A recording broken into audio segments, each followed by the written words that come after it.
we should be live now. I believe so. Yep. Should be there. Let me double check on here. So, all right, should be coming through here pretty quick.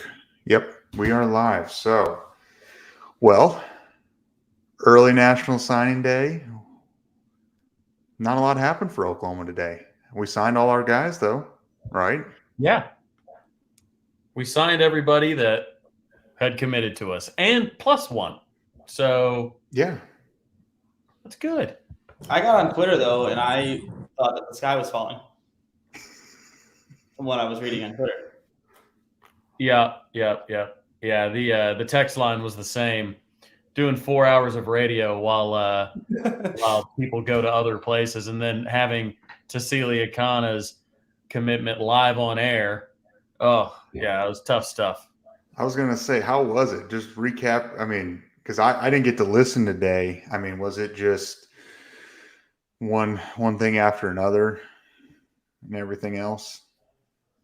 Yeah, it was honestly a lot of Parker hate is what it was.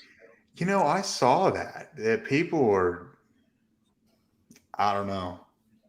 We got a little bit of two, but Parker was getting the short end of the stick on that. And Brandon Drum. Hey. Yeah. You on live? Yeah. Is that Mama? Is that Mama Davidson?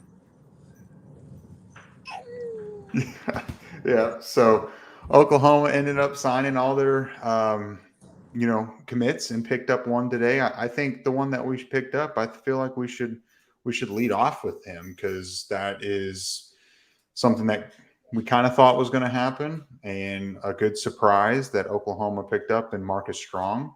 What do you guys think about Strong? I feel like he could come in, contribute, maybe not year one, but I feel like he has a potential to contribute. I think Marcus Strong's a solid pickup. I mean, he's got a good frame. JP, do you want to start off, or Trav, or whoever? Yeah, I can go as JP gets situated. He's about to get home, and like I said, I'm up at my folks' place in Branson, and my mother just dropped into the stream. But yeah, so Mitchell Kutcher's here too, my Florida guy. The Florida fans might be the only ones that are worse off than us, and actually, really, who's worse off than both of us is Notre Dame fans. But we'll see if Peyton Bowen ends up flipping back, I guess would be the term. But, interesting stuff. I do want to get the conspiracy out of the way that not every single kid that signs at a place other than Oklahoma was playing us or was using us or anything like that. Like, it's not the big conspiracy theories that, the whole time they knew they were never really interested in Oklahoma. They just wanted to use us. Well, the problem is we don't play the big enough, like prepay, like NIL thing. Like, we don't do that enough to where people can use us in like a bidding war. You know what I mean? Like, nobody says, oh, hey, go to Oklahoma, see what their multi-million-dollar offer is, and then we'll just up it. Like, so the whole idea that it's this conspiracy theory that we're just getting played by all these guys that don't pick us. Sometimes they just don't pick us because they like somebody else better. Like, it's as simple as that. It's as simple as that. Now, in Bowen's situation, he was bag chasing. Ain't no doubt about that. He was bag chasing. He had one unofficial visit to Oregon. Never took an official visit. It's 2,000 yards away. His mom didn't want him there. His girlfriend didn't want him there. His best friend didn't want him there. He told some people, he told the Notre Dame staff that he was coming to Notre Dame. They learned about it when he threw their hat down. Like, the whole time they thought, like, hat on, boom. Great job closing this one out, Marcus Freeman. So we'll see because he has not turned in his paperwork. He has signed it, but he has not turned in his paperwork, not faxed it in. And there are a lot of people, apparently both coaching staffs are in discussions with him. A lot of people think that Mom is going to win out and push him back over to Notre Dame. So, but, we can let those guys, we can let the 247 guys talk about all the Bowen and Akana drama. But I think I'm still thinking OU's hat was under the table. Yeah, we didn't even. I was thinking the same thing because I really thought we were going to win out today from everybody we were talking to. But it is what it is. Yeah, I think it's. Yeah, I think the OU hat was under the table because he told Jackson Arnold he's coming to OU. He told the coaching staff, just trust me, I'm coming to OU. This, that, and the other. So he took an unofficial visit to Oregon, not an official visit. So, anyways, this class, fantastic. We've got some guests on for you guys this evening. We got Kade McIntyre. We've got Makari Vickers, Seatbelt Vickers. And then I know Dalen was down to hop on. I just texted him, waiting on him to text me back, texted him the link. So anyways, yeah, let's start probably as JP goes in and then hopefully comes back in. What are your guys's? Oh, there he is. Who's everybody most excited about in this class? Like, who? Let's go offensive side of the ball first. And now that Indy's got a setup, and he can start us off. We'll go Indy, Jacob, Brandon. What you think? Offensive player in this class that you're most excited about? Y'all got me? Y'all can hear me good? Yep. Okay. I mean, I clearly the obvious answer would be Jackson Arnold, but I'm not going to do that. That's just like, the Sunday school answer in church, Jesus, right? That's easy. I'm not going to do that. I would probably say for me, the most exciting player is Jaquez Petaway. Just knowing the type of speed that he has, and the type of player that he is, and also he got that dog in him. And I'm really excited to get him on campus. He was obviously a big piece of this class, especially from the skills position standpoint. I think he's going to be somebody that fits in the Levy system very well. Get your playmakers the ball, and looking forward to seeing him get the ball and to see what he can do moving forward. And obviously, depending on what we see happen here in the next week and a half or so with Marvin and some others, will determine what our receiver room looks like next year. But he's not going to have to come in and be the top guy or anything like that. So he got some time to develop and everything like that. But yeah, I'm excited about his future for sure. For me, and before we start, I just want to say Chicken 1515, Boomer Sooner to you too. Blake Wilson had a super chat as well. Just need to develop these players. I totally agree. But we'll see what happens soon. And Travis, he says, "What's up? How's it going?" So he just wanted to Not great, see Bob. how you're doing. Not good. No, I'm just kicking it with some wheat thins and some pub cheese, sharp cheddar. That's a good knocking duo that right out there. this evening. Absolutely. Didn't have a ton of time. I'll do dinner after this, but need some snacks right now. Yeah. So for me, the most excited offensive player for me, I think is Keon Brown. And Keon Brown, obviously Jackson Arnold. I'm going to just throw that out because that's a cop-out answer. Keon Brown is 6'3", 190 pounds, a big-bodied receiver.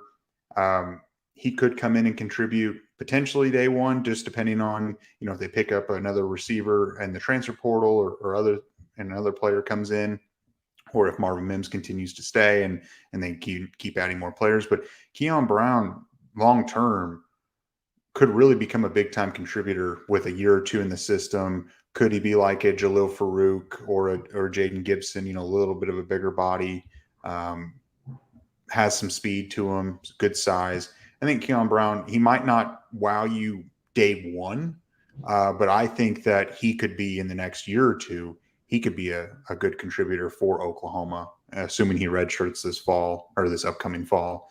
And I think he can contribute down the line. I think he's someone that we need to keep an eye on. I'll also avoid Jackson Arnold for now, and I'll go with Caden Green. Caden Green's a guy I think could be impactful almost on day one. I think he's going to be great for a long time for Oklahoma. He's got everything you need in an offensive lineman. He's a guy that we got on the show a while ago in the summer. Really excited about Caden Green, about what he's going to bring to the Sooners right away and down the line. All Definitely. right. Was that down the line an offensive line pun, or did you mean in the future? In the future. Okay. In the future, yeah. I think Okay. Caden Green could contribute week one I do of too. this fall. I think he Whoa, could. Hey, let's relax, guys. I'm not Offensive saying line, it's tough for freshman offensive line to come in and hop in right away. I would love it, but let's not get. I mean, I'm a sunshine pumper. I get it. Yeah. I get it. But you know, I know. even the sunshine pumpers got humbled a bit today. So Definitely. offense, I'm going to stay on the line with Brandon. I'm going to go Josh Bates. I think this is a guy who loves playing center, and you don't really find a lot of guys that want to play center. Right now, we have Andrew Rain playing center. He was a left tackle in high school, state champion, Broken Arrow. 918 tends to win all the 6A titles, so he was one of those guys. So, anyways, Josh Bates, when he was committed to the Lincoln Riley era, right? Well, when Levy gets there, as reported by Eric Bailey of the Tulsa World, Levy said, Josh Bates texted me and started texting me basically his film breakdown of what we like to do at Ole Miss on offense, and had questions and all kinds of stuff like that. So when people talk about a guy, like the idea that recruits just grow up loving Oklahoma and wanting to beat Oklahoma, like everybody always says that. I want people who want to be here and want to be. Look, dude.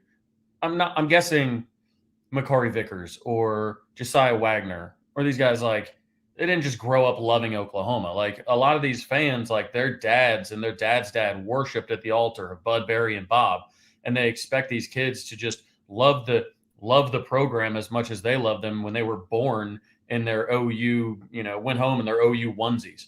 So, anyways, Josh Bates is one of those guys.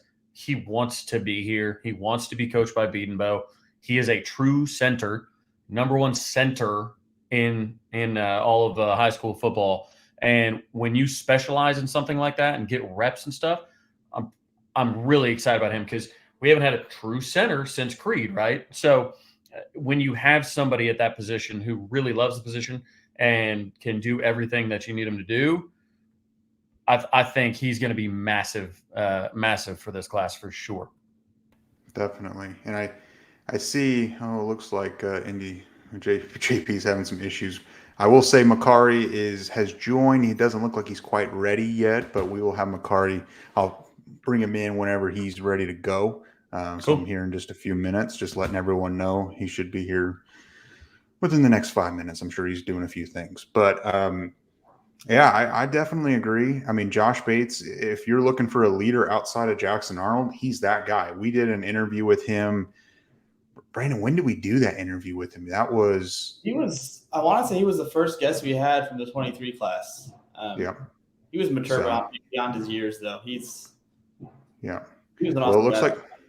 Looks like Makari's ready. I'm going to bring him in here. Cool. Hey, what's up, man? There he is. How you doing? Doing good. How about yourself? Good. Can you hear everybody okay? Yeah, I can hear everybody good. Welcome, man. We're excited to have you on the team. Yeah. Thank you. I'm excited to be on the team. I can't wait. How does it feel? I mean, to have it all over in the whole recruiting process, because, I mean, you've been recruited now for months and years at this point. How does it feel to be done? It's a relief. Finally, it's a relief. I finally get just sit back and then get ready for the next level and not have to worry about, other schools still trying to hit me up and all this other stuff. So now I'm signed on a dotted line. I'm just ready to get ready on Oklahoma and get to work. How did you know it was Oklahoma throughout the process? Like, what was the deciding factor, I guess? The deciding factor is probably the culture that I saw Coach Venables building when he first got there. With Coach Riley leaving and Coach Venables, accepting the job when his first couple months, that you could just see the culture change and see everybody's attitude on the staff that he brought change. All the guys were really bonding to the program. So that was really just a deciding factor for me. Now, being the 6th ranked safety in the entire country, being a top 100 guy, regardless of position, obviously you were highly sought after. What schools down the stretch were trying to, during the season when our season wasn't going as maybe a lot of us thought it went, I'm sure a lot of other schools saw that as an opportunity to try and pry you away. Who was probably the most aggressive during that, and how do you handle a situation like that? The most aggressive was probably Alabama. Because they were my leading team at one point. So they felt like they still had that strong connection, to try to pull me away. So they still try to, FaceTime me and, they still try to do their little daily texts and all that. But I had to, just just have to be a man and just, let the coaches know that, hey, I'm locked in with Oklahoma. So it was a tough conversation, but I'm glad I got it over with. Hey, 2 questions for you, Makari. One, I want to know where the name Seatbelt came from. That's pretty dope to have that as your nickname. And then secondly, what are you most excited for when you think about Brent Venables' defensive scheme? Why are you most excited to be a part of that? So, well, firstly, the seatbelt thing, it kind of came out the blue, with me being the DB, a lot of us do this little celebration or this. And, when you do this, it reminds you of putting on a seatbelt. And then, Makari Seatbelt Vickers just rolls off the tongue. And then what I'm looking forward to with Coach Venables' defense is, how aggressive they are. They run a lot of fire zones, a lot of blitzes, a lot of cat blitzes and stuff. So, that'll really create turnovers and, that'll really impact the game. Definitely. So I got a question for you. So at what point were you immediately interested in Oklahoma once Venables took over, or was it a little bit after the fact? And then, Jay Valai was at Alabama before. And my second question, this is actually from a comment. Do you see yourself as more of a safety or a corner, or do you see yourself kind of going both ways? To answer the second question first, I actually see myself going both ways. I'm a bigger guy. So I have a lot of different versatility. So I could, jump in at corner and get some reps at safety and vice versa. And then, excuse me. But yeah, I feel like I'm very versatile to, play corner and safety. So, yeah.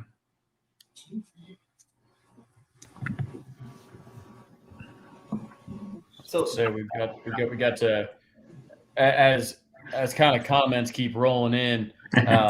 Topher asks, is Makari ready for Coach Schmitty? Obviously, you've heard the workouts of legend. Are you much of a workout warrior yourself? Are you going to be kicked out of a couple workouts? Nah, I definitely don't look forward to getting myself kicked out of a couple workouts. I'm looking forward to it. I've heard a lot of stories from the guys that's been there and some of the guys that's alumni. I'm looking forward to his workouts. I heard that they definitely challenge you. That's what I'm looking for. A challenge, that'll put me, past my limits, push me past my limits and get myself ready. Of the alumni, who of the alumni have you kind of made contact with over the course of your recruitment? The one I talked to the most was D-Mac. I actually did a podcast with him. D-Mac, I did a podcast with him. He was telling me about those Smitty workouts. And then the most recent, he's still on staff, but I consider him alumni, was Caleb Kelly. He was telling me about some of Coach Smitty's workouts and how gruesome they could be. But, I'm looking forward to it. That's good. Another comment was, who's winning in a race, Makari or Jacoby Johnson? I think I got Jacoby beat. Usually the answer is, we're talking 40, 60, 100, 200. I mean, when somebody says a race, Makari, what do you go to right away? You talking 100 or 40? When I think of race, I think of the 100 because, I come from a track background originally. Right. So I think of the 100. But I could beat him in the 40 too, I feel like. You got some Just a speedy little guys in that competition. Just a secondary. little competition. You got some speedy guys in that secondary. And kind of speaking of a guy like Jacoby Johnson, he's a guy that plays, both sides of the ball. How old were you when you determined that, because a lot of people play wide receiver, defensive back all throughout high school. How old were you when you determined that you wanted to be a defensive player, and why did you move that, like gravitate towards that side of the ball? So it's quite funny. I started playing, actually, my freshman year, I played receiver. And then my sophomore year, I switched, but I was still offensive minded. It wasn't really till I turned like 16. So my junior year is when I really started taking defenses like really serious. So around 16, my junior year. What do you think about being able to be paired up with this class, this defensive back class, including yourself, and then you look at Jacoby Johnson, Josiah Wagner, Kendall Dolby. I feel like that's one of the best defensive back classes that Oklahoma's had in a long time. Does that excite you? Was that part of the reason why you're like, I want to be a part of Oklahoma? I mean, look at the competition and the players that are coming in, and we're going to make something special. Yeah, it definitely excites me, with guys like Jacoby, Josiah, Kendall, Daya. It's just a lot of high caliber guys. So, when all of us in that one room, in the meeting room, we're just pushing each other past our limits, and then that'll really change the culture about Oklahoma's defense. When people talk about Oklahoma's defense, it's kind of on the downside. But with this class, we have a high caliber class, so that'll really put some respect on Oklahoma's defense. Which player from the class that's with you are you most excited to play with? Most excited, probably Jacoby, because that's one of the first bonds that I had when I first got there. It's either Jacoby or Keon Brown. We're from the same whole town, and so that it's just like one of the crazy things that two kids from the same same area just get to go to college at the same place and ball out. So, was there anyone on like that was committed that recruited you hard, like wanted you to be a part of? Was it Jacoby that wanted you in? And yeah. So it was actually Jackson Arnold. He's been committed for a little while before I actually started seriously, having interest in him. So it was definitely Jackson Arnold. When I first started exploring my options in Oklahoma. Jackson Arnold made sure he got my number from Coach Venables, and he shoot me a text every now and then. With him being the leader, that just spoke volumes for me. So when I saw that Jackson Arnold took time out of his day to reach out to me just to make sure, I seriously look at Oklahoma, that kind of just made me want to commit to as well. Nice. And with that, kind of people reaching out and your first interests with Oklahoma. Your dad is all over Twitter. Yeah. Keeping the faith, man. He's, pumping people up. He's talking about, staying the course, everything like that. What has your dad really been like throughout this process? Obviously very supportive, it seems, but did he have any memories of, watching Oklahoma as he was growing up, or anything like that maybe made it easier for him once Oklahoma really started taking off in your recruitment? Well, really, he's a man of faith. So when we first started going through my recruitment process, and when I first started, getting a lot of offers and going through the recruitment process, he was definitely saying, "Don't commit until you're ready, because once you're committed, then you're fully locked in." So he was just making sure throughout the whole process that if I feel like Oklahoma's the right move, just make sure that I'm 100%, that I 100% believe that. So when the season kind of took off and it started out good, then didn't go so well as everybody assumed, he just he just made sure that I know that I'm still committed. Even though we're not doing as well as everybody was expecting or hoping, that I still got to stay committed, and that way that'll play to my part. That way we can change the culture around and then build on it next season. What would you say your favorite visit was when you came up to Norman? Obviously, some people would say their first one maybe was, but did you have a particular one that you enjoyed more than the others? It was actually the Champ U barbecue, my last visit I took. a lot of the commits or highly recruited guys or high guys on their board for Oklahoma were there. And a lot of the players were there at the time. So, and that was best my favorite because, I got to I got to meet some of the old alumni that were there. And like Adrian Peterson, he was there. He stopped by for a little bit, so I got to chop it up with him. So yeah, that was probably my favorite because I got to top it up with some of the commits. A lot of the commits were there, and that's when I secretly committed, which is funny because a lot of the fans knew that. But yeah, that's when I secretly committed. So that was probably my favorite visit. On the opposite end of what JP just asked, we got a question here in the comments from a fan. What was your least favorite part of the recruitment process? Can't really say I had. All right, I would say this: the least favorite part is probably photo shoots because it gets hot in those. It gets hot in those studios, man. So when you in there, looking for your next pose, you're sweating out the jersey. So that's probably my least favorite. I've always had fun at photo shoots, but it's just sometimes it gets very hot in there, man. But I can't really say I have a least favorite thing about it. So early in your recruitment, obviously Alabama was involved and definitely Oklahoma. Were there any other schools that you were really considering earlier in the process, or did you kind of narrow it down really quick? I kind of narrowed it down really quick. It was really between Oklahoma, Bama, and Michigan. But once I took that last visit to Oklahoma, then that kind of just sealed the deal for me.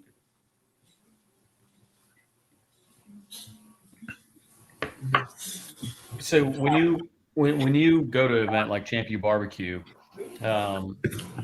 you see all the alumni coming back and everything like that. Is that something that you see yourself doing after you leave Oklahoma, coming back and kind of help recruit and link up with a lot of your former teammates and things like that? Because some people, they aren't really into that. Is that something you could see yourself doing? Yeah, that's something I definitely look forward to seeing myself doing. That's kind of one of the reasons why I drew interest because I've seen a lot of guys, when a lot of guys leave an institution, they hardly ever want something to do with it once they move on. But to see a lot of the guys that came from Oklahoma come back and talk to the current players and drop some gems of knowledge, go out there and work out with them, coach them up a little bit. So it's definitely something I look forward to, yeah, for sure. Nice. I got another question for you. So my day job, I'm an athletic director. I live in Indianapolis. And so who, if anybody, whether it's an athletic director, your coach, a teacher back at your high school, who had maybe one of the biggest impacts on you at your time at your high school? The biggest impact, I'd probably say my current head coach. He was only my head coach for 1 year, but I've known him since my 8th grade year. And he didn't know me as well as he does now, but even then he was trying to, promote me without me going to his school or playing with his 7-on-7 team. So he's probably definitely had the biggest impact for sure. That's awesome. Do you have a favorite Sooner of all time? I don't know if grew up watching Oklahoma football at all, or is there a Sooner that you can point to and be like, yeah, he was kind of the guy that I like from OU the most? I'm not gonna lie. I started watching OU. It was very recent when I started watching OU. I started watching when CeeDee Lamb and Hollywood was there. So I'd probably say CeeDee because he's probably, in my eyes, probably one of the most electric guys that I've seen from OU in quite a minute. Would you say that Hollywood had here? Go ahead, Eddie. Sorry. Would you say that Hollywood had a big effect on obviously there are some Florida Sooners that we already had through the years. Would you say Hollywood had a big effect on this latest generation of Florida athletes and just what he was able to do and the brand he was able to make himself at Oklahoma?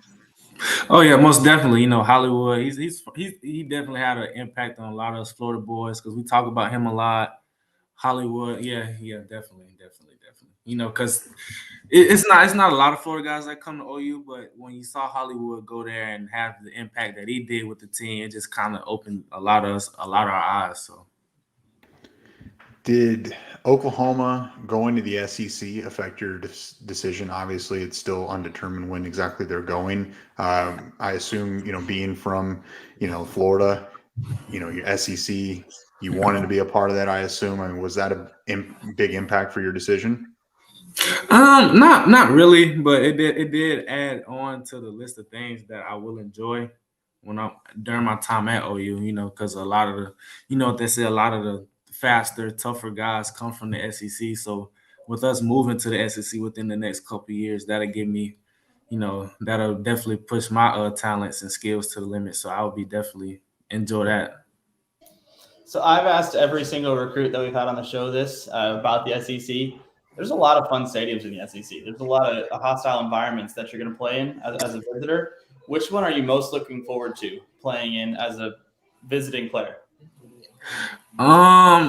Probably either be Bryant Denny over at Bama or the Swamp. Because the Swamp, you know, once it gets loud, you can hardly hear anything. That's an electrifying stadium. I've been there for one. I've been there when they played Alabama for a home game, and it was just like, wow, man. And then Alabama with the LED lights, and then the halftime when everybody has their flashes on, waving from side to side. So I'm definitely looking forward to those two type of games. It gets real quiet though when the visiting team's playing well. So hopefully y'all can. Yeah, quiet. it does. Nice. Hey, so we talked about, you know, how Hollywood was kind of one of the, you know, really one of the only Florida cats we had, and then now we've got a good amount of them in this class. Now that you've signed and your recruitment's over with, and now you'll be, you know, part of the team shortly, who in the 2024 class in the state of Florida, if anybody, do you kind of have your eye on, or are you know, kind of peer recruiting, if you will? Anybody that we should keep an eye on down there that might end up this direction?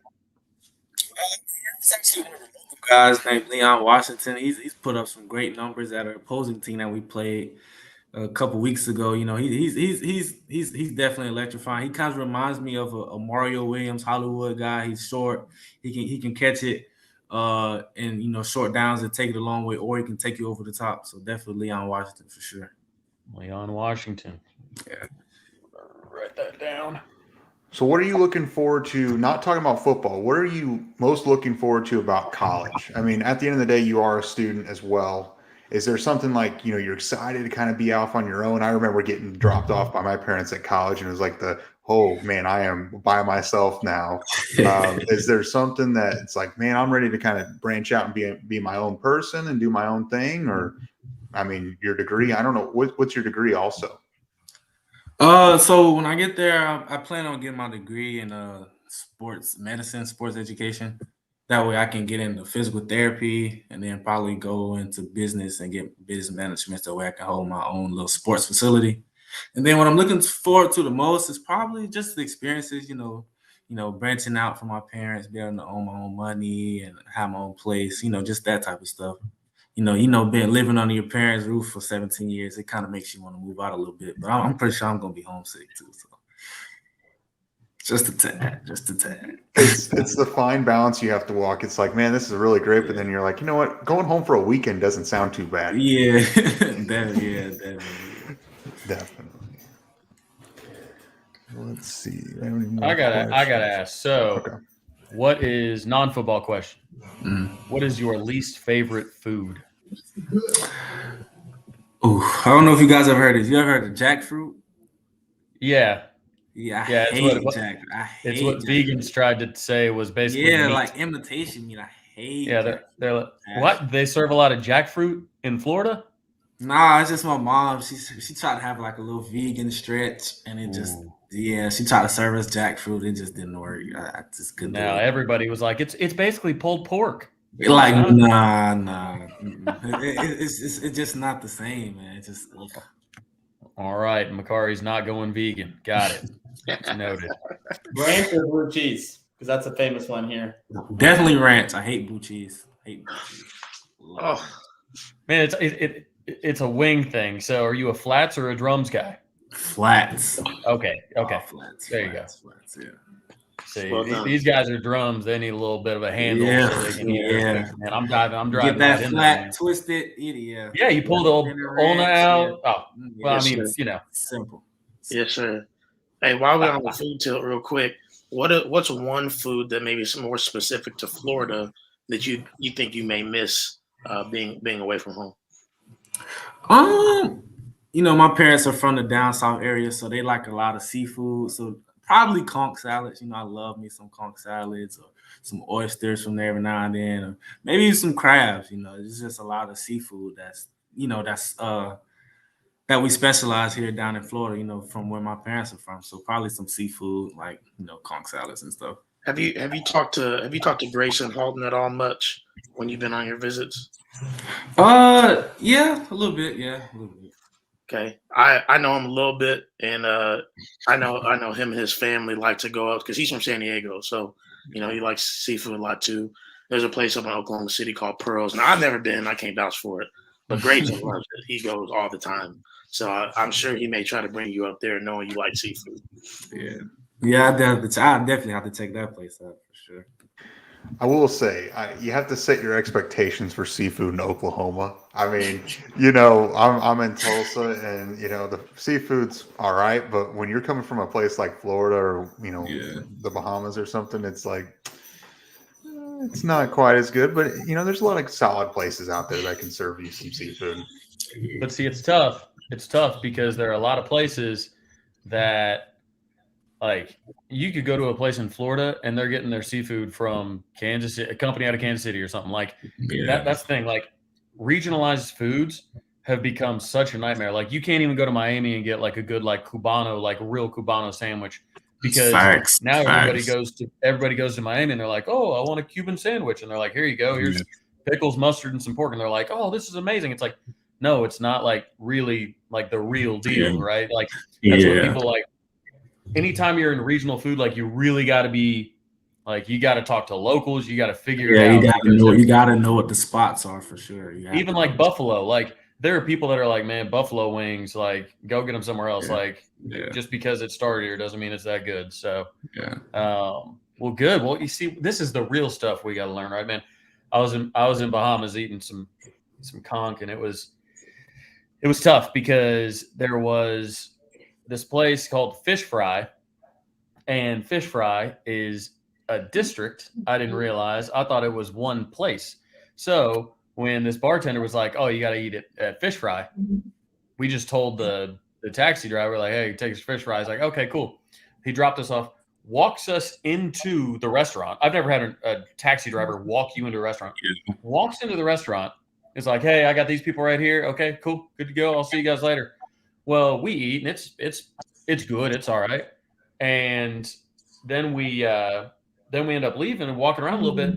Every building says like Fish Fry, this Fish Fry. I was like, man, I thought I was going to the real spot, like the place that like, hey, I recommend this. When really that taxi driver definitely was getting a cut because it was like, oh, these stupid tourists don't know where they're going. I'm just going to drop them off at this one place that I got kind of this under the table thing going on. So yeah, that's. I'm gonna be a little smarter. So, kind of back to football just for a second. With the Cheez-It Bowl being in Orlando, about 4 hours from Tallahassee, is that a game that you plan on attending, or you'll be watching on TV? I'm definitely going to be attending. What I was actually planned on practicing with them for that week, but with the Adidas All-American Bowl, it didn't kind of line up. I was told I couldn't do both, so I'm definitely going to attend for sure. And then I hear a lot of trash talk from all the Tallahassee people from up here. Some of my family members are Seminole fans. I actually grew up a Seminole fan, so yeah, I'm looking forward to that game. I hope we got. Good stuff. Yeah, for sure. That's awesome. Was Florida State ever in your consideration? Yeah, for a little bit, but growing up in Tallahassee, it kind of makes you just want to move out, just experience something different. I don't blame you at all. I totally would understand that, where you'd want to go out on your own and do your own thing. I think I'm going back to football. So going into this next season, did Brent Venables and Jay Valai and all them basically say you can come in, compete day one, and if you beat out everyone, you're going to get to play. I mean, it's a true open competition. That's what I assume it is, that they're going to let you come in and compete. Is that the plan? Yeah, definitely. Since we're getting closer to the stretch of me moving in January, that's definitely some of the conversations that we've been having. That when I get in and get in the weight room, Coach Schmitty, get myself stronger and get myself diversified in the playbook, I can definitely come in and get some reps and compete for, a starting spot potentially. Yeah. We got a question from someone in the chat for you. What do you like about Oklahoma? Is it the football history? Is it the football atmosphere, or all of it? Is there anything specific that sticks out in your mind for Oklahoma? With me considering Oklahoma, I had to do a little bit of research and, just watch some of the games and look at some of the atmosphere. I haven't really got a chance to visit a game because, my schedule just didn't line up with it being so far. But, I can feel the atmosphere. I can feel the cheering from the fans through the TV, especially that Bedlam game against Oklahoma State. That was a live game, because the defense was on point the whole game. So, I'm definitely it was definitely the atmosphere for me, but the love from the fans that you get as well. Every time I post them on Twitter, they make sure they run it up, they make sure they like it, retweet it, quote tweet it. So it was definitely the whole thing. It's interesting. That kind of stuff matters, right? It's building a brand these days. It's NIL. It's everything like that. Did you see Travis Hunter today saying that he's going to announce whenever his YouTube subs get to 100,000? Yeah, I saw that. Yeah. See, I thought Jackson State folks should just report his account and get the page taken down and say, sorry, you can't go anywhere. You didn't get your subs. You got to stay at Jackson State, man. Sorry, those are your rules, not mine. Yeah, I definitely saw that. That's definitely a building a brand thing. But I'm pretty sure I would like to see where he goes, but I'm pretty sure it's pretty obvious to everybody. He's just trying to make it seem like it's not, but I think it's pretty obvious. Yeah, very obvious. Very obvious, especially being the crown jewel, of that Jackson State. Entire tenure, right? That's the crown jewel. So that's interesting. But yeah, with the building the brand thing, everybody, does it to a certain extent. But at the end of the day, if you just go ball out, it's going to happen regardless. Your brand will take care of itself. Ask DJ Graham that. DJ Graham added 30,000 Twitter followers or Instagram followers just after his one catch. Yeah. That's how quickly it can happen. Yeah. That's how quickly it can happen. Well, Makari, we don't want to keep you too much longer. I know you've had a long day, a busy day, everything like that. We couldn't appreciate you anymore. Thank you for coming on. Was awesome. Tell Ron, what's your mom's name? Patricia. Tell Ron and Patricia, congratulations, because it's a big deal for them too. They don't have to pay for your college, which I'm sure they're happy about. Yeah. So absolutely, I appreciate you coming on. Any last words, guys, before we let Makari get out of here? Just want to say again, we appreciate you coming on, and anytime in the future you want to come on, and during the season or whatever you want to do, just let us know, and we'd be happy to have you on. And best of luck. Thank you. I appreciate it. Thank you. Best of luck. Thank you. Yep. Thank you guys for having me. Thank you. I appreciate it, my guy. Good luck, fam. Thank you.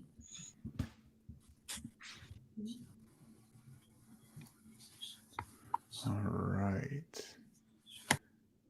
right. So Makari. Next, we got Kade coming up. Yeah, that is Kade McIntyre's coming in. Let me add him in now. All right. And welcome in, Kade. How are you doing? I'm good. How are you guys? Look at that lettuce. Man. Johnny Bravo almost looking like going on. Look at that. Going it out for you guys. Oh, well, I appreciate that. So, first of all, thanks for joining us. Yes. I know that you've had a busy day, big signing day, lots of drama around the country, of course. Anything catch your eye today, or were you in the gym all day like you normally are? I did hit the gym today, but I think I'm really interested to see where the Peyton Bowen kids ends up going. I've seen he's just up and down a bit, and he's a really good recruit. So I'm just wondering how much Jackson Arnold can get in his ear and get him to Oklahoma. So yeah, Jackson needs to dive right into that ear and not leave until he signs and sends his paperwork to Oklahoma. But I'll open it up to the guys, open it up to the chat. Appreciate you jumping in. I do want to have you tell your story, or at least I can tell the story about I met Kade when we were up in Omaha and for the College World Series, and he was mad that, well, not mad, but his brother, your brother played. Where'd your brother play? He's at Wyoming right now. At Wyoming. How much taller are you than your brother? Like he's like 6'1", and I'm like 6'4". Yeah. So he was talking about how frustrated he was that his brother was jacked because he had stopped growing at 6'1", and he was able to put on all this muscle, and that Kade kept on growing and growing and growing. So he wasn't able to really, fill out that body. So feeling good now? You feel like you're tapped at 6'4"? You can finally, put on a little bit of muscle, or what? Oh yeah. I'm trying to get to 230 before I get down to Oklahoma in June. I'm sitting around 220 right now, but yeah, I'm feeling good, and I'm keeping all my speed and athleticism at this weight, so I'm just excited to keep getting big.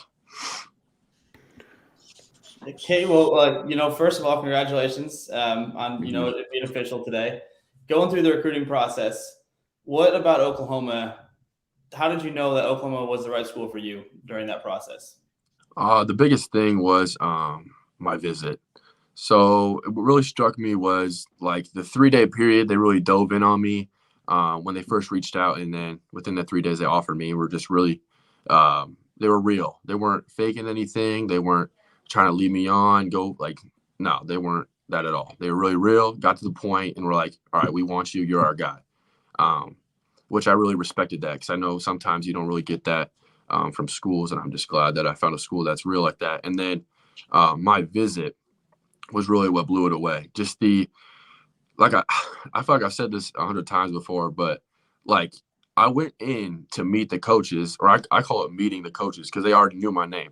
And there were some programs you go into and they're like, actually, it's the first time they're meeting you, but everybody knew about me. We're like running out of their offices, like, Kade, how's it going? Talking to my family. So I think that personable aspect was just, it's unmatched. And I've gone to a lot of programs that are very good and visited them, but I mean, just something about Oklahoma just hit different with me with them, and just how real they were. So I think that was the biggest thing. And it really just took one visit, because once I was down there, I'm like, this is it.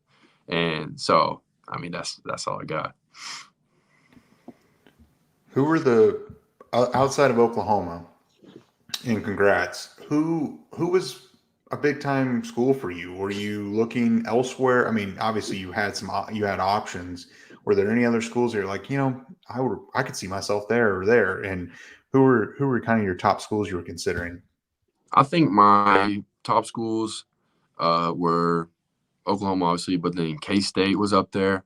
I had Iowa up there, and then Tennessee was my later offer. I never got to visit down there, but they were really cool, and I got to connect with Heupel and Eckler too. So I wanted to go on a visit down there, but then after the Oklahoma visit, I was like, all right, never mind. I got my place, so I'm good.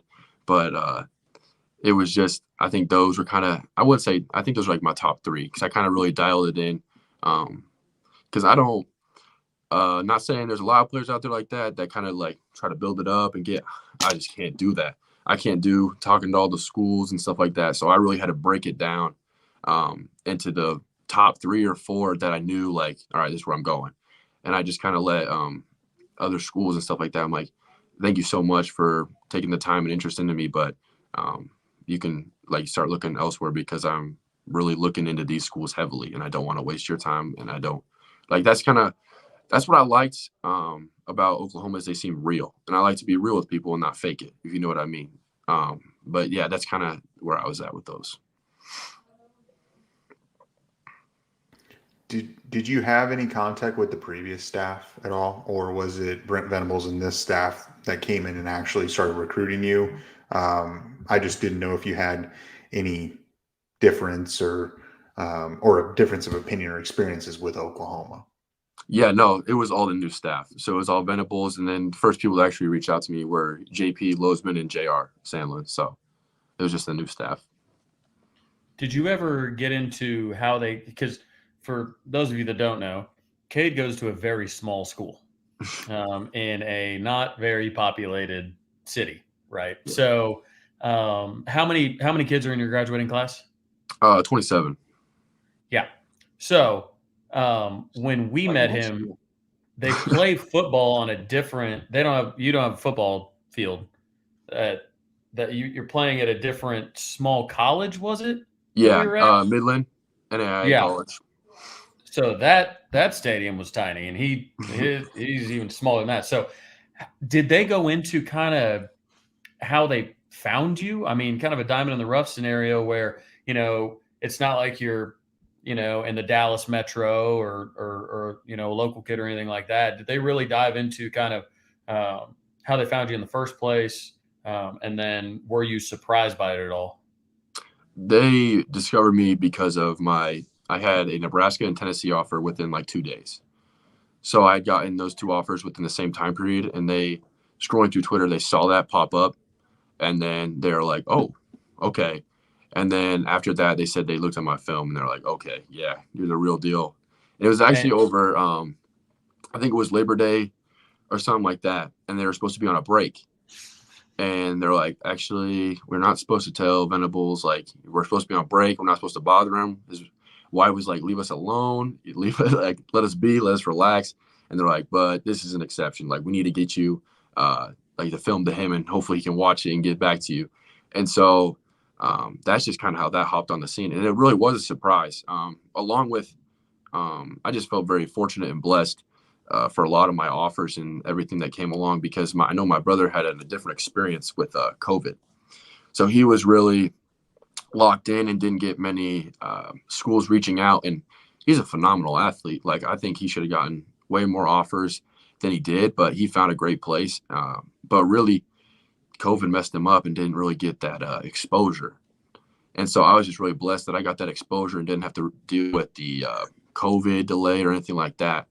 And so it was a surprise, just thinking of, like, I was thinking maybe I'd follow my brother's footsteps in same schools he did. And then all of a sudden it was way more than I could even imagine. So it was just kind of an amazing experience. That's awesome. How big is your high school total? How many kids do you guys have? High school, I think a little bit over 200, maybe. You could probably just name them all. Name all your class. Name everybody in the high school real quick. We'll count. Put me on the spot like that. Yeah. I could probably do a lot of people, actually, if I'm being honest. Yeah. No, go ahead, Trav. So we had some people in the comments asking, positions, right? So were all the schools recruiting you as a tight end? Obviously, you've got a body type that can kind of translate to either side of the ball, lots of positions, things like that. What was that kind of the position discussion like? Because you kind of fall into more of the athlete role, but obviously, Joe, John, and them talked about tight end. So talk to me a little bit about your position versatility that you've seen. I've kind of heard it from everywhere. So from different schools, I've heard linebacker, I've heard edge rusher, I've heard wide receiver, and then I've heard tight end as well. Tight end really wasn't like, most schools didn't see me at tight end except for Tennessee and Oklahoma. So those were the only 2 schools that really looked at me as tight end, and a lot were just linebacker, I'd say. And as I got, like, through the process of knowing these schools, they just kind of gradually saw me getting bigger and bigger, and they're like, you could be a linebacker safety hybrid. Actually, you're getting bigger now. You might just be kind of like that linebacker position. Okay, now you're just going to be filling the gap and taking on hits the whole time. So, I mean, I was really kind of in the gray area of what my position would be. And I think the biggest thing that helped me with that through the process was I heard everyone I'm sure has heard the story of Nick Saban and then Trayvon Diggs, where he's like, he goes, I'm a receiver. Like, he was complaining. He's like, I'm a receiver. I'm this. And then his older brother was like, I'm pretty sure Nick Saban knows where you should be playing. He's got a lot more experience than you do in football. So I think you might need to trust him. And so I just kind of took that mindset into it and kind of put my full trust in where the coach thought I'd be the best. And my future goal is to go to the NFL. So I just, like, as real as I could be, the coach was like, where do you see yourself? I said, I don't really care. If I'm playing football, if I'm playing, I'm loving it. So I just said, wherever you think is going to get me to that next level, I want you to be there. So that's just kind of how I entered into that.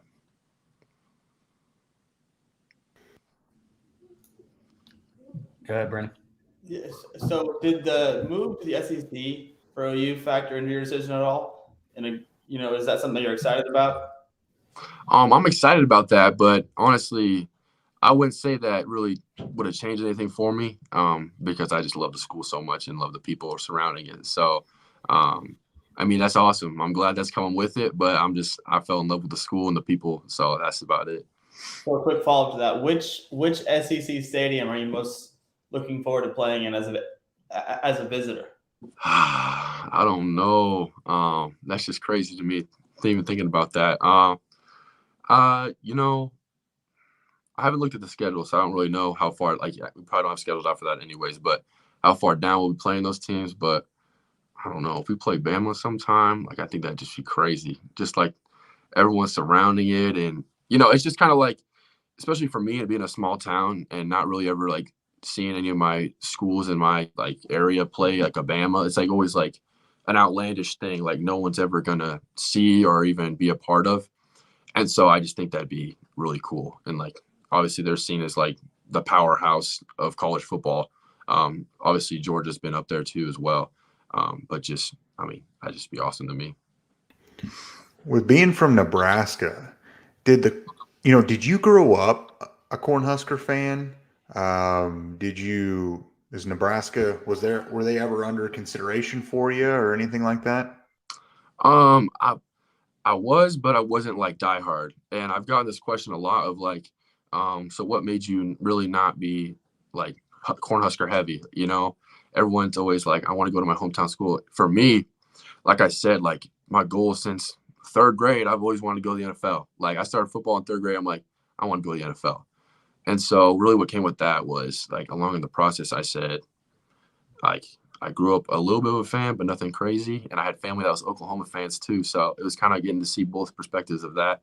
And growing up, I just said, I'm going to go to the school that's going to get me the NFL. It's not going to matter where it is or what it is. I'm just going to find the right place. And I'm not going to decide or make it only one place that's going to be right for me, because I know that wouldn't be the truth. So that's just kind of how that came about. So who did you grow up watching? Like, who's your favorite NFL player, if you will? Or who'd you grow up being like, man, I want to be like that guy. I want to play in the league because this guy is pretty darn good. Or this guy makes it look fun. Yeah, growing up, obviously, because they're really good, I get called a bandwagon all the time. But I love the New England Patriots. My dad was a fan. And actually, my family loved, yes, sir, Gronkowski. Loved Gronkowski. And I had. Did you watch the game on Sunday with the Patriots? Greatest ending of all time. No, actually, I think the opposite for who I was going with. Hey, no Ramondre hate on an OU stream. But yeah, and actually, you remember those fat heads? So basically, people would have players on the like stickers on their wall.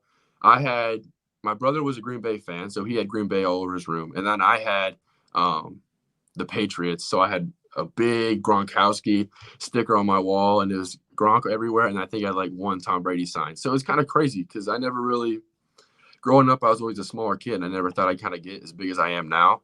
And so even the tight end position was kind of like hopped on the scene. So thinking about that and thinking back to that's kind of weird, but no, it's that's funny. No, it's speaking of your size, and obviously you hit the gym today.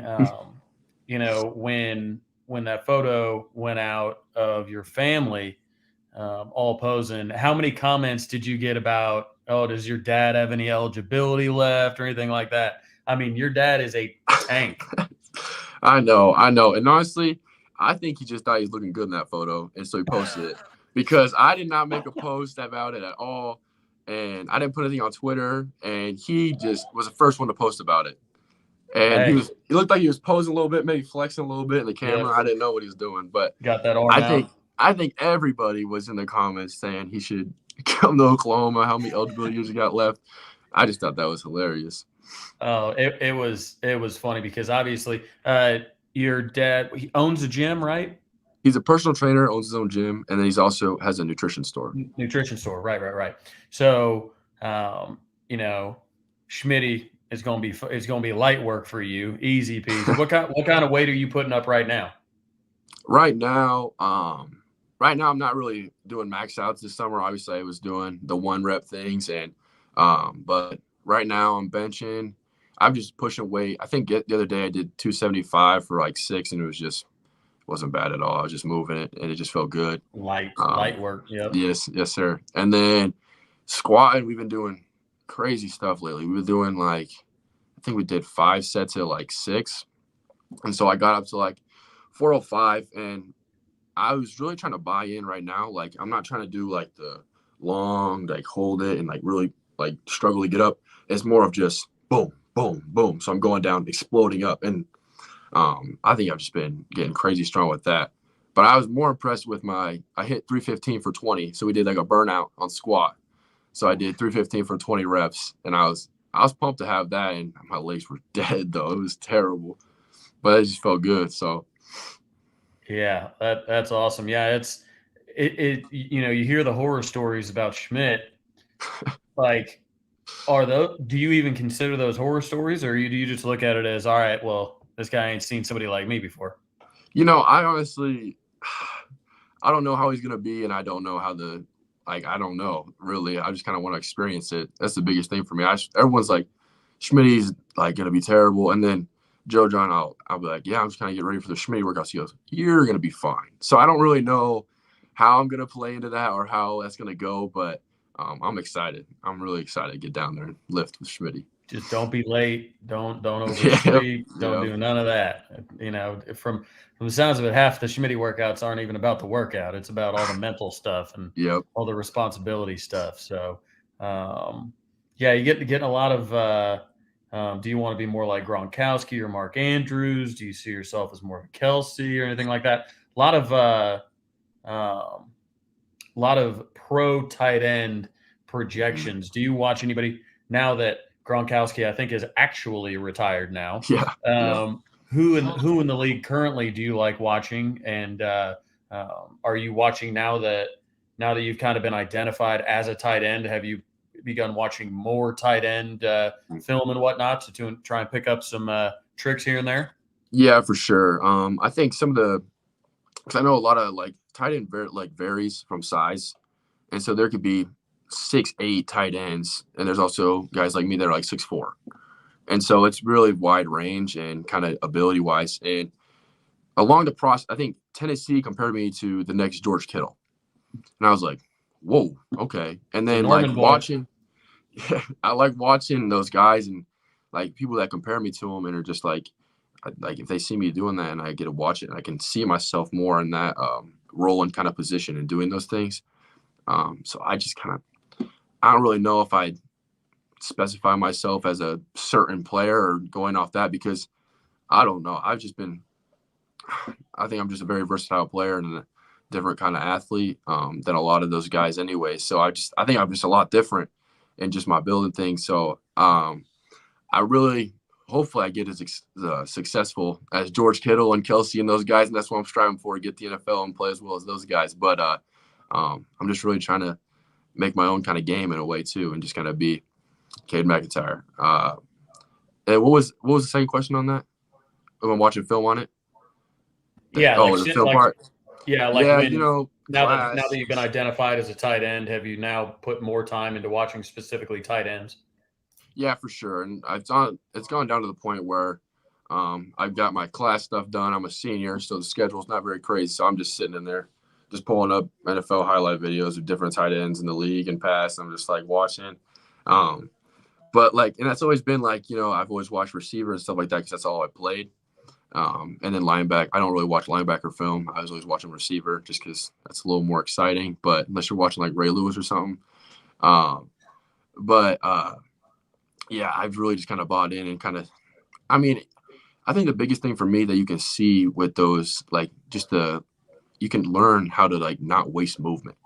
And that's the biggest thing that I think I'm gonna have to get used to when I get to the next level, is just it's not you're going to be, I'm going to be faster for my position at tight end, but it's going to everyone else can be fast. So it's just going to be the amount of wasted position I can take out of my game to push myself ahead of those guys.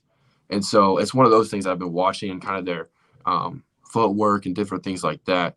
And so I can really just click right when I get down and work, and that it's just going to be easy for me, Which player in the 23 class are you most looking forward to being teammates with or playing alongside? I'm gonna have to say Jackson Arnold because he's gonna be the one throwing me the ball in the future, hopefully. So I mean, I'm just excited to get connected with him and just build that team chem with him and just being just so connected that's going to be easy with us and just because he's just a phenomenal player. He's a great quarterback, and I watched his like junior film, complete baller, and then this year he comes out and just does even better. So I'm like, hopefully he keeps us going into college and just keeps improving as a player because quarterback's a big position and not many. I feel like a lot of people like quarterbacks are high praise, but if you don't got a good quarterback, you don't got nothing behind you. And the offense is out. Like quarterback's such a big position, I think, and it's overlooked sometimes of how big a position it is. But Jackson Arnold's just one of those dudes that can just make a team great. And if he keeps improving like the way I think he will, and he'll just be able to rally all the guys together. So that's who I'm really excited to play with. And then as far as this class goes, whenever you were being recruited, was there a specific person? Makari said Jackson Arnold reached out to him and recruited him. Did Josh Bates or who did anyone in the class like heavily recruit you, or basically when you got there, you're like, I don't even need to be sold. I'm good to go on that. Basically, talked to coaches, got down there. I was sold on it. That's just kind of how it went. I didn't need heavy recruiting. I already felt like I was wanted there, and they wanted me there badly, so I bought in right away.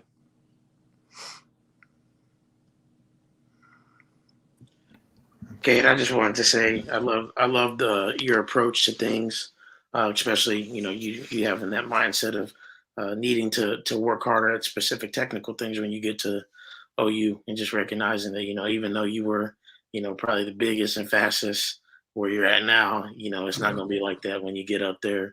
So, man, it's great to hear you have that mindset.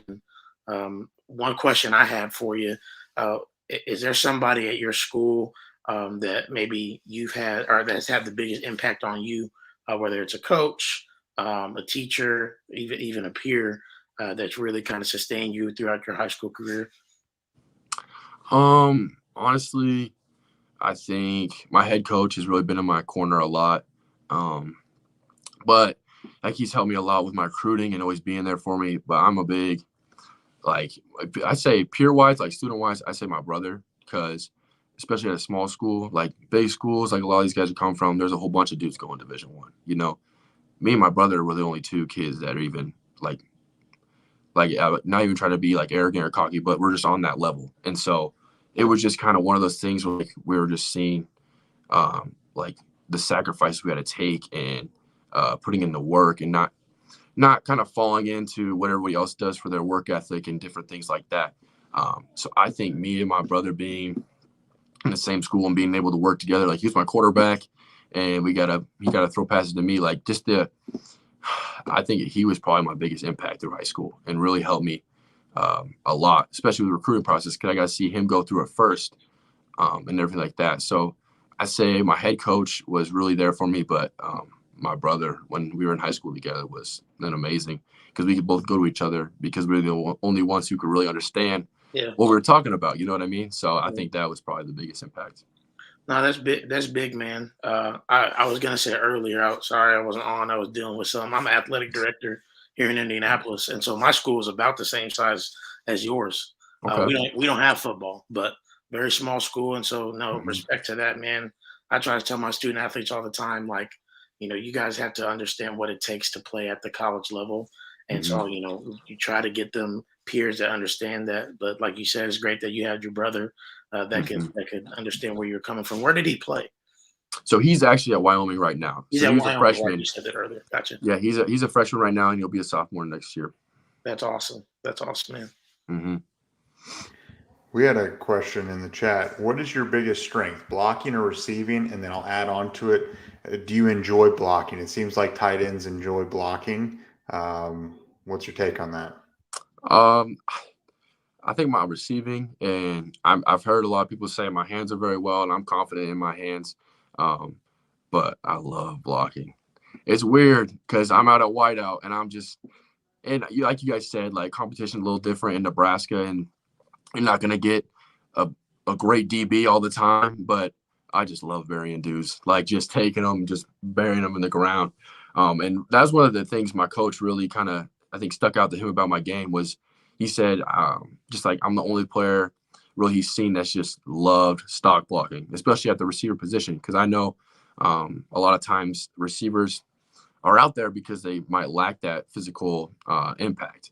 And he loved using me to just bury dudes or pick them up and just throw them down and lead the way for a lot of run plays. So, yeah, and I think I highlighted that a little bit in my highlights. And honestly, I was like, I want to throw some more stock blocks in there because I had a bunch of pancakes. And I think my favorite one was this kid. I felt so bad, though. They subbed him in. He came up. He, like, pressed on me. I was like, oh, no. Like, I have to do it to him. So I just kind of, like, hit him. He was a small dude, and I ended up, like, picking him up and just dropping him right on his back. So I just laid there on him, let everybody run around. But it was just things like that. Like, that's why I think I could have been good on either side of the ball is because I just love physicality. Like, I just love hitting people. And so I think that's why tight end is just kind of like that perfect fit of being able to use my speed, my athleticism at the receiving like aspects, and then just being able to just bury dudes. And I know it's not going to be obviously that easy at college level, but I'm hoping to keep that competitive edge and still pancake a lot of dudes when I'm there. So now that you're committed and stuff, have you gone back and looked at any of the great tight ends that OU has had in the past? Because we've had some good ones, and you got Mark Andrews, you've got Grant Calcaterra, you got Austin Stogner is going to be your teammate. So there's a lot of good Oklahoma tight ends. Have you gone back and kind of looked at their tape? I've looked at Mark Andrews quite a bit, but he's kind of a bigger dude. I don't know if I match up very well with his kind of. Some of these dudes at tight end are just huge. I'm like, can you really move when you're that big? Like, I don't even know how it's possible, but like they're just big dudes, and like I said, I like to like kind of watch the smaller dudes that are kind of like faster and like the George Kittles and things like that. But I have looked back and looked at these dudes. Austin was I kind of looked at his a little bit as it was going through. But I think I would really want to watch some more of his film, especially recently. Now he's gonna be my teammate. So I was gonna say if you want to, if you really like pancakes, all you got to do is turn on Braden Willis's tape from this year. Mm-hmm. That man was a monster. I know. I love watching him play. He did so many great things. Yeah, he's 6'3", and he's about 6'3", 6'4", just like you. So that's a good one for sure. For sure. I love it. The physicality, man, it's important because it seems like, so often you almost have one or the other, right? It seems like we've had a receiving, kind of receiving tight end and then more of an inline blocking tight end. So it's nice to know that you like to do both. Yeah, it's kind of interesting, especially out there at wide receiver. It's just you and a defensive back. So it's like they can't run. Like you can't hide. Like you gotta I gotta come block you. So no, that's interesting. Were you let's see. I knew you were playing basketball for your school, at least your junior year, right? Yep. Yeah. Okay. And were you running track too? Yeah. Okay. What were your track times looking like? My fastest, I think, electric was like an 11.2. Okay. 11.3. I'm running track. I'm not doing basketball right now, but I'm running track again this year. I'm hoping to get under 11. At that size, that would be moving some weight. Yeah. That was my goal last year. I didn't quite get there. I never got hurt, but I tweaked my groin, like in that groin inside inner leg kind of thing. And at districts, I was doing well. I was in the heat. I was top 2, and I just kind of pulled up. I didn't want to hurt nothing because I've already at that point I was like, I'm not trying to risk it. We appreciate that. Yeah, I'm not trying to risk it. I'm not trying to hurt myself before I do something get down there and do something great. And so I was really hesitant to kind of push myself, but I'm hoping this year I can come in healthy as can be and being in the weight room, but I'm also doing running stuff too. So getting faster and stronger is my biggest goal. So I'm hoping I can show some people some of my speed too. What was your reaction when Stogner did announce that he was coming back? Honestly, I'm just excited. I think many people might have seen that as maybe a negative thing, from my perspective, why would they need it? But it's experience. I just get to work with another dude that's going to know more about the game. And so I'm just excited for that. And I also like the competitive edge. So I'm going to compete. And so if he wins the spot at his first string, that's how it's supposed to be, you know? But I'm just going to go in there and compete and do the best I can be. And I'm just glad I get a person with that experience that I can learn from and get better from. Have you talked to him yet at all? I have not. No. Man, you got to shoot him a text or something. You're signed now. I should. You're right. I got to reach out. Have you spoke with like a Caden Helms or anything? I have a little bit on social media. I never got to connect with him because my official visit trip was kind of weird. I had to go midweek because I had some other one scheduled. The week is Iowa that weekend. And so I didn't really get to connect with him. But I just do social media stuff. I've talked to him a little bit and got to know him. Yeah, Bellevue ain't that close to where he is. I know they both got a 402 number, but, you know, it's a good drive. Yeah. Definitely. Well, tell us anything. I mean, open it up to you. Tell the people anything you think they need to know. What they're getting in Norman, what you're looking forward to most in Norman, what you're going to miss most about home. You know, if you're a homesick kind of guy or anything like that. What are you thinking? I'm excited to get down there. And I think what I'll miss most is, like I said, I'm big into my family. Just because I'm able to connect with them and they kind of understand the process I'm going through. But I'm not in a bad way. But when I'm down there, I'm down there and I'm involved. And when I get to come back, I'll be so excited to see my family. But it's not really gonna be like, I know some people are like, I need to be with my parents right now. Like, my parents are very supportive and they understand that I'm down there for a reason. I'm down there to get better and chase my dreams. So they respect that. And I'm so glad they're not like, you need to stay here, you need to come back. Like, they're not really like that. And actually, I'm sure if I was like, I need to come back and see you, they'd be like, no, you need to stay there and work. You need to get what needs to get done. So I'm not really nervous about the homesick part. Obviously, I'm going to miss my family. It's not like I'm not going to miss them, but I don't know. Oklahoma's just got that family feel anyway. So I feel like I'll feel at home whether I'm there or I'm at home, you know? Right. And you're not an early enrollee, right? Because you have to. So Catholic school, just kind of theology. Previous years, it's been a block period. So you get it done the first semester, but now it's extended all the way through first and second semester. So I got to stay a whole year in Catholic school. You got to get that done. So.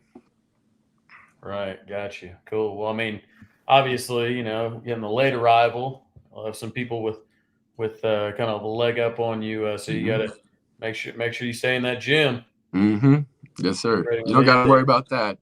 I got my dad push me in there every day, so you don't got to worry about that. I know I don't. Tell him to keep flexing on us like that. I will.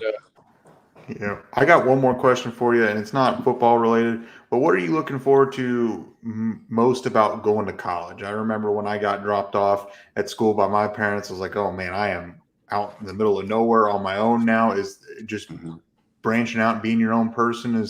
What are you looking forward to most? I think just kind of going, like you said, branching out and connecting with people is going to be something I'm excited for. And college for me is just another stepping stone to what my dream is the NFL. So I take that as a big opportunity. And I'm just so excited. Like I'm so excited for the football aspect, but also like just getting down there, like meeting people. But it's kind of hard to explain. Like I think about it as a stepping stone, and like it's just the biggest thing for me, just going in there, buying in and working hard. And so I'm just really excited about the football and just working down there. I know a lot of people say you got to love it, but I feel like some people fall in love with the wrong thing. They fall in love with the football part of it, like the games. They fall in love with the games and only playing games. They're not willing to do the other stuff. You have to fall in love with the work, and so you can see the results. So you got to love the steps going, because I think that's what makes it great. If you were just given the opportunity, like if you just showed up and you're like, are you going to play? You don't even have to work for it. No one will respect that as much as they do when they actually have to fight for their spot and be competitive for it. So that's what I'm excited for. Definitely. And then we actually had another question in the chat. They're asking, coming from a small town, are you excited to go to a big school? Are you a little intimidated? I graduated from a school with over 1,000 kids in my class, so I went from a big school, but I didn't get the experience of a small school in high school. Yeah, honestly, I think I'm just excited to get down there, and a lot of people will think I might be take it as a negative thing that comes from a small school because they don't know really how my true talent stands with some of these kids down there. They may think I'm not good enough to be down there because I came from such a small school. My talent was shown on kids that might not even be close to that level. And so I'm really excited to get down there and kind of show what I got. I've been to different, like the rivals camps. I held my own against all those kids down in Atlanta, Georgia. I was able to ball out and get all the passes I wanted down there. So I'm just excited to go down there and just kind of it allows me to play with the chip on my shoulder and show my competitive edge that small town kids can do it too. And so I'm just excited to get down there and ball out. Yeah, Oklahoma fans love that quote. They love the chip on. So exactly, the chip on the shoulder, a little Baker-esque. Well, cool, man. I appreciate it. I know we went a little bit over. I appreciate you hopping on with us. We're excited to see you get down here and couldn't be happier that you're part of this class. Thanks again, guys. Anything else? No, I just want to say we appreciate you hopping on, and maybe we can have you on in the future at some point. And best of luck to you finishing out your last semester of high school. Thank you, guys. Thank you so much for having me. No, I'll definitely be interested. If you invite me back on, I'll be on with you guys. All right, I'll text you. See you, brother. See you. Okay. See you. All right. Good Quality kids. stuff, man. Quality stuff, man. Both of them really good kids. Yeah. Oh, yeah. It's funny because you look at kids like that, and you start to it all kind of starts to make sense when it comes to like recruiting character, recruiting, like a lot of their basically like faith-based recruiting, recruiting hard workers, recruiting your own problems, right? I mean, you look at these kids, they couldn't be farther apart as far as competition goes and rankings go. I mean, you're looking at the top 6, safety in the country, and then Kade, who is almost got a Makari feel to him, but you talk to the kid and you're like, this guy is going to be great. Like, this guy's going to be a legend, because he talks about falling in love with the work. He talks about all the right things. And when I met him, it was just like, he was like that in real life too. Like, he's like, hey, I'm about this life. I'm like, I love it. So I think, he said it himself, being down in Atlanta, Georgia, as he said, you put that guy on a big school, he's ranked much higher. But rankings go away when they sign. So, yeah. if you guys watched the Brent Venables presser today, that kid right there we just talked to kind of fits everything he was talking about as far as like kids who want to be here, kids who, they're not going to flinch, they're not going to waver. Yeah. They're bought in. That is Kade McIntyre. He epitomizes everything that Brent Venables talks about. He does. And Trav, I've actually got a question for you. How'd you meet him? I was covering the College World Series. Okay. So we were up in Omaha, and I was with Parker. So we were going out there to meet him and say hi. It was right, in kind of that time, that kind of whirlwind of his recruitment and whatnot, and he had committed. So we're like, sweet, we're going to be up there anyways. Let's go ahead and pop down and see him. So it was funny though. Like, he was complaining about like getting taller. He's like, man, my brother's just like yoked, and I'm just like string bean. He said the word string bean. Bro, this dude, like, he's strapped. And he's like, man, I can't believe I'm so skinny. I'm like, what? In what world are you skinny? So, no, it was good to meet him. And he's got a bright future, no doubt. Not just in football. Yeah. Oh, definitely. I agree. I agree. Awesome. And one thing we were talking about before Makari hopped on and then Kade, we talked about the players we were most excited for on the offensive side. What about the defensive side? The commit or the signee now? Who are you guys most excited for? Brandon, you want to start, and then we go Trav and JP?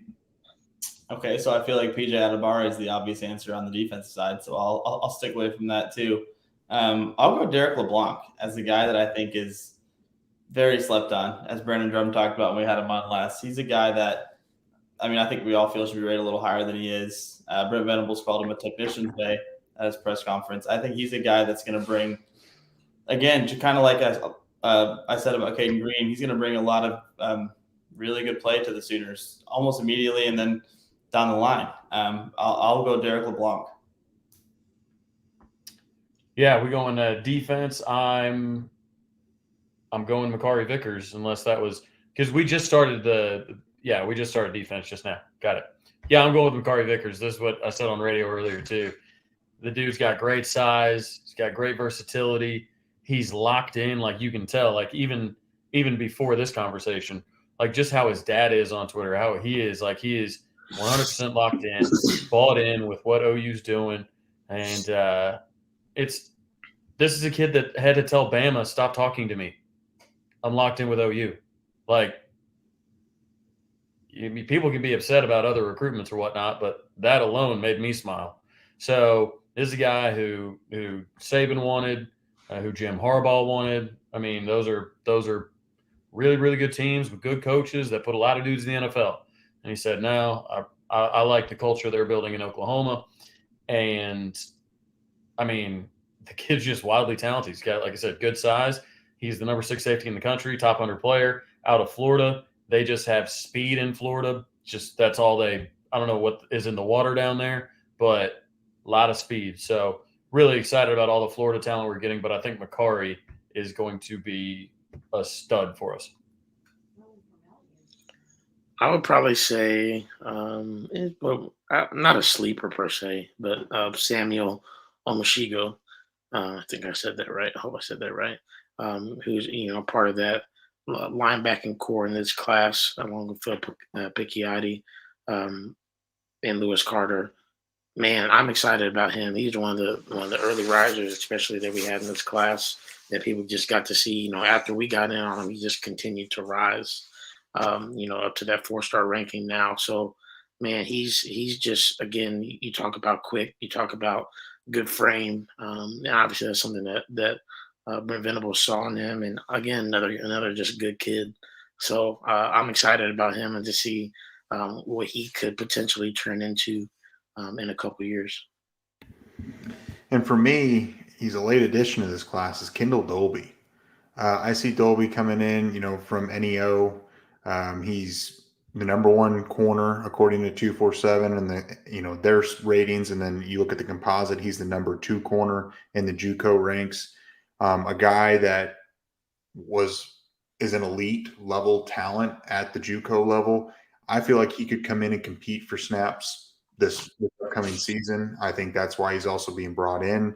With that experience at the JUCO level, I'm pretty excited about Kendall Dolby for that. So I think he's an immediate contributor, and he might be a day 1 starter, but I'm not 100% sure. But I think he's going to be someone you're going to see this fall in one capacity or another.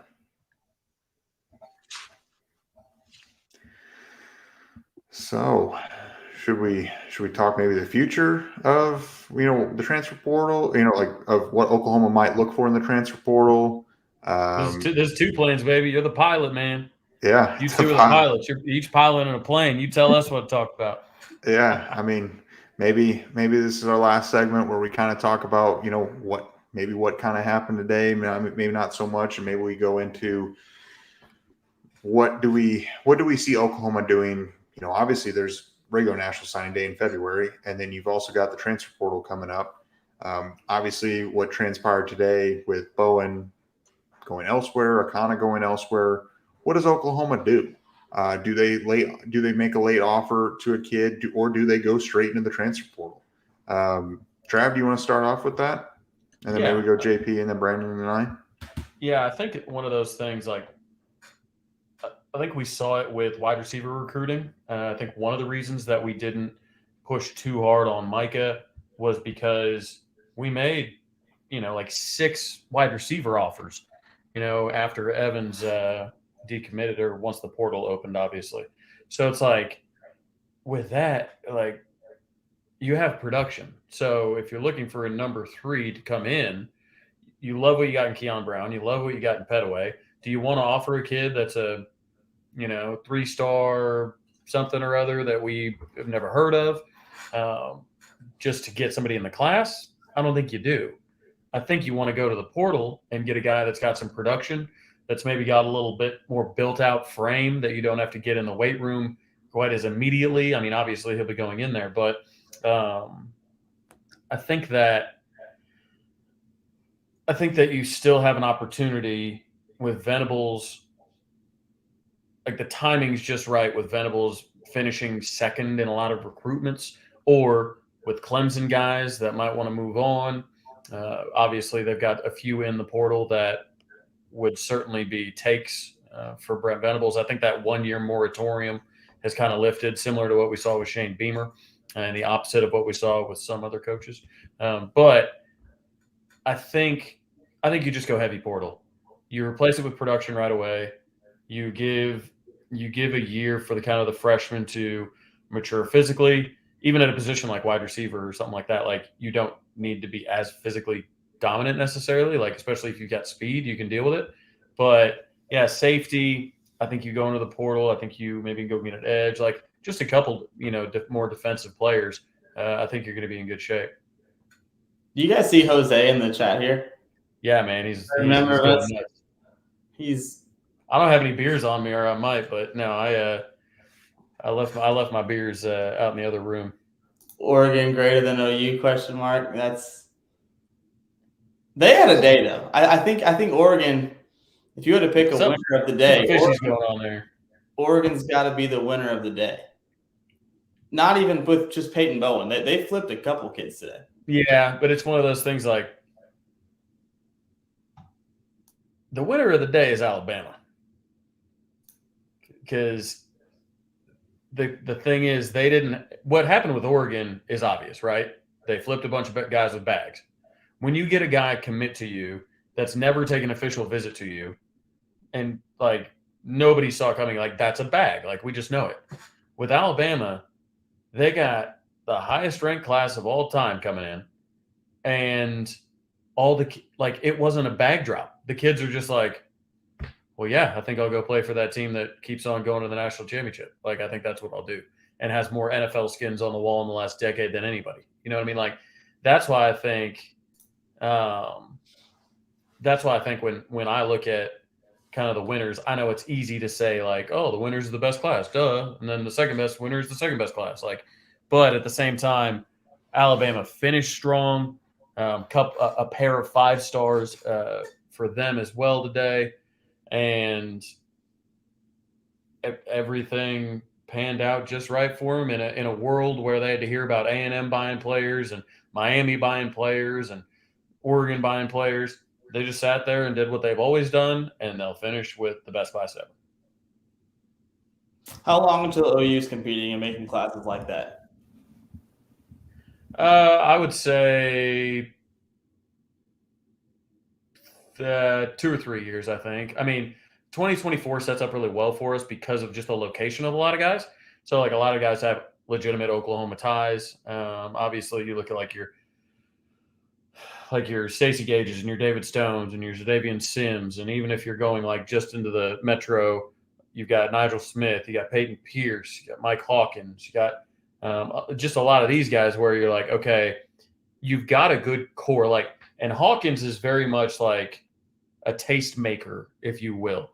Like, he's a guy that kids want to be around. Obviously, starting quarterback at Allen, it's a really big deal. If we get Hawkins' commitment, then that would start a chain reaction. You can pretty much put like 3 or 4 dudes right in the boat, immediately almost. And, you build on that, and not to say that we'll have, a number 1 type class next year, or a number 2 type class next year. But if we have a good season in 2023, that's most important, right? Because that was the easiest thing to recruit against. We kept the best recruiting job that we did this year was keeping guys in the boat. I mean, you had all these guys committed. I mean, yeah, all these guys committed basically outside of like Wine and Sanders and Marcus Strong and Dolby. I think that's it. But you had all those guys committed before the season. So they're riding the wave. Everything's going well. They want to shut it down before their senior year starts so they can focus on a state championship. Well, then we reel off a 6-6 season, and we lose Caleb Spencer. That's the first time I've said his name today. And we lose Ashton Cozart early, and we lose Colton Vosick. We lose Anthony Evans. But that's not nearly as many decommitments as a ton of other schools have. A ton of other schools that won 10 games. A ton of other schools that won 9 games, 8 games. I mean, a ton of schools that had better records than us had way more attrition throughout the season than we did.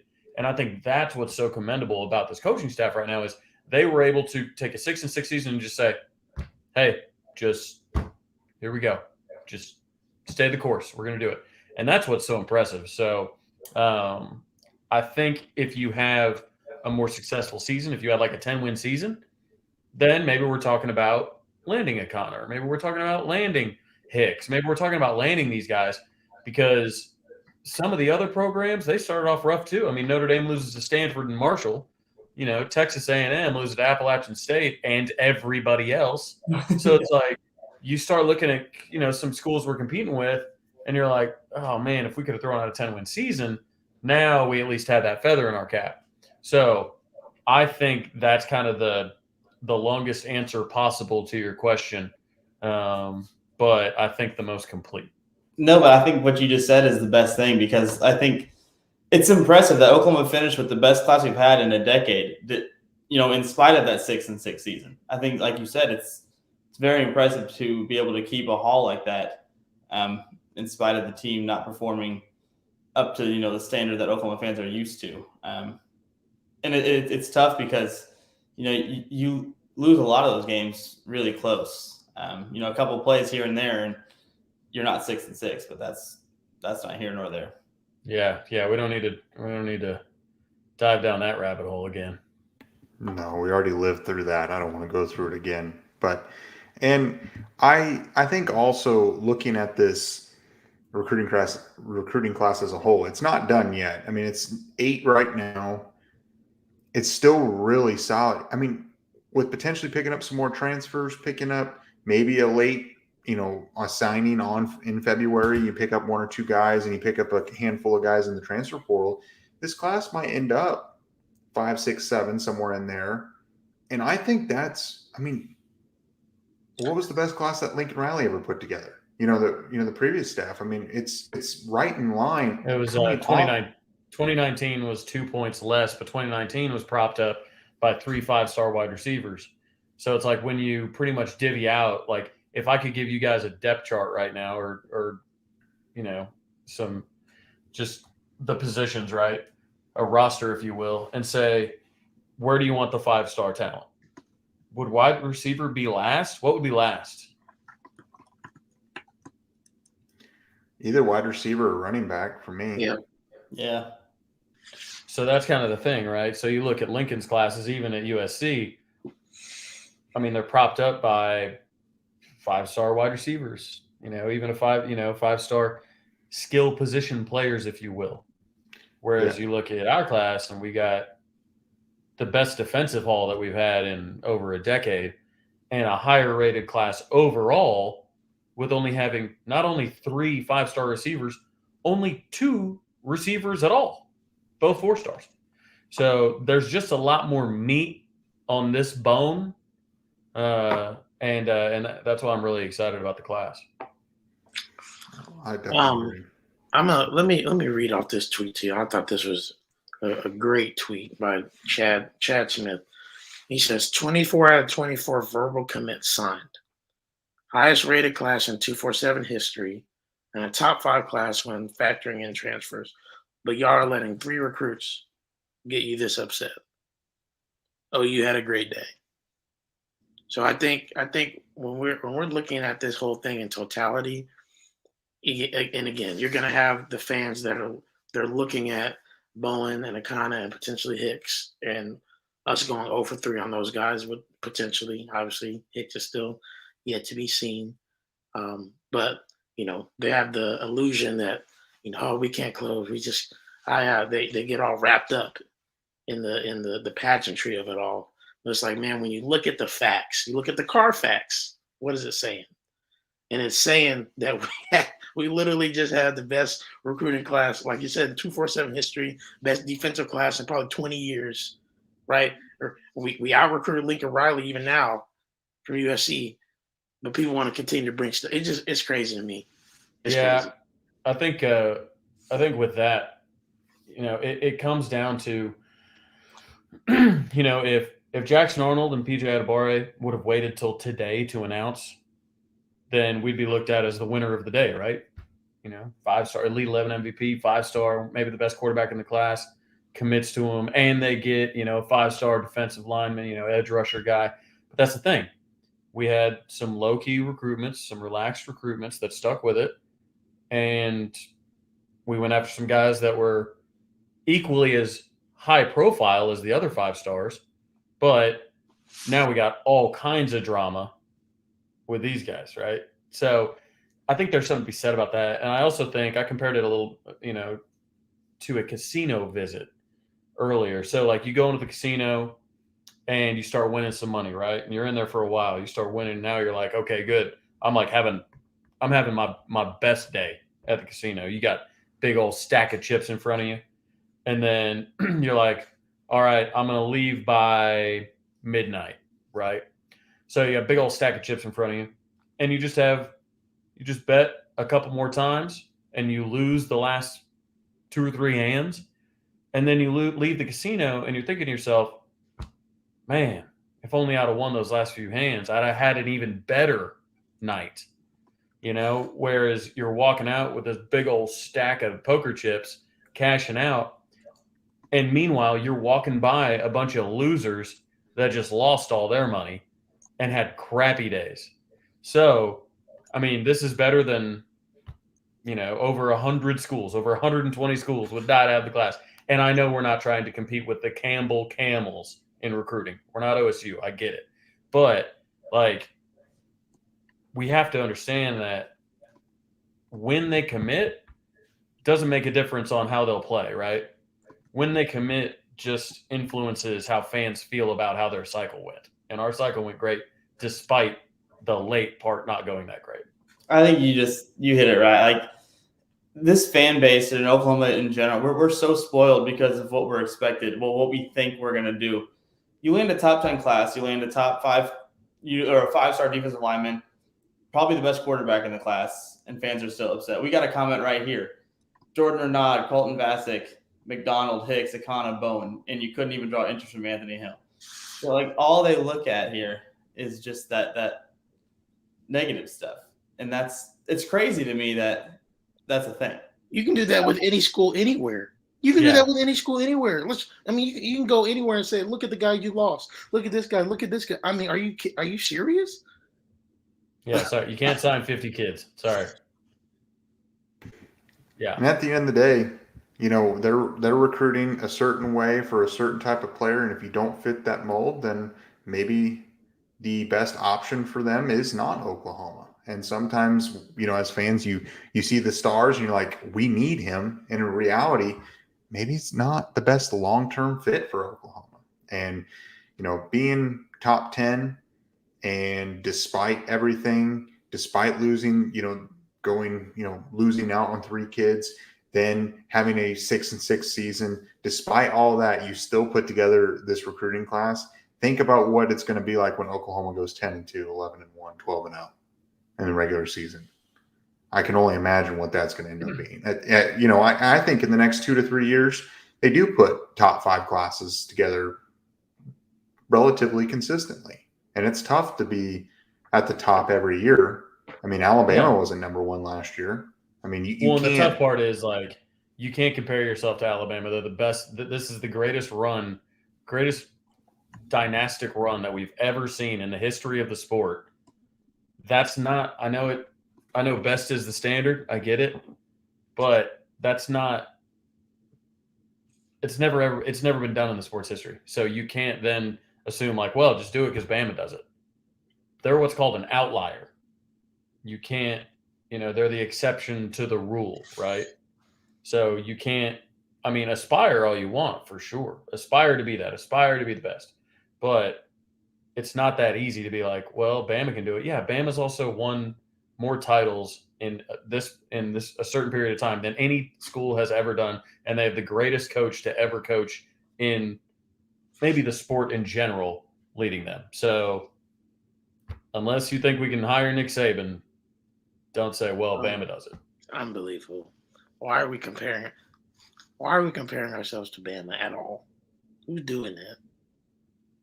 Georgia can barely do that, and they're about to win their second straight. Oklahoma's just going to be fine, and they'll win a national championship in the near future. I'm confident. Yeah. It's not. I'm not going to say next year, but you give them within the next 5 years. I really, truly believe it, and I think you're going to see a program that's going to truly compete and be, especially with the 12-team playoff going to the SEC, they're going to have a path to get in the playoff every year if they have these classes. You're going to get the respect of playing in the SEC.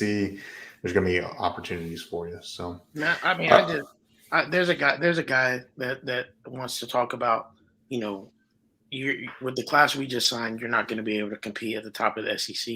And I'm like, the only SEC teams that signed a better class than us are three national champions. The three national champions of the last 3-4 years: Bama, Georgia, and LSU. And then you have Texas, who's always up there.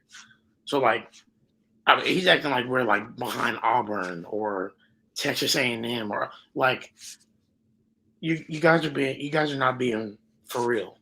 It's just insane to me. Yeah, it is what it is. Some people you just can't get through to, but yeah. So, do you guys have any? Yeah, do you guys have any final thoughts or anything like that to cap it off? No, just be blessed. We had a top 10 class again. 2024 looks like we're off to a good start. So we'll see. And this class is not done. Love the dudes that are here. Don't dwell on the dudes that aren't. Yep. I might just I'm gonna be for real. Like, if and when OU is successful in the next year or two with the guys we have now, I'm all for calling out the people that want to say we have, are tripping about these classes. Y'all can't cheer for us because you said we could compete, but now you want to come running. That's all. That's what I'm gonna say. That's where I'm at right now. But I'm excited about the class. Especially to talk to the two guys we just talked to. They're good guys. They're good guys, man. IQ, good guys are cared, and that more than anything else, that matters when you're talking about competing and building a championship culture. I'm excited. Definitely. I'm pumped. This class is not done yet, and we're gonna still be we're gonna cover it through the end of it all, and we'll start covering 24 more. And we'll have to do more of these streams where we have you guys on or we go to your channel. We'll have to figure it out and keep the content and try to keep people in the loop on everything. So absolutely. But appreciate everyone in here and appreciate you guys joining us. And absolutely. Thanks for having us. In the future. Appreciate y'all. See you guys.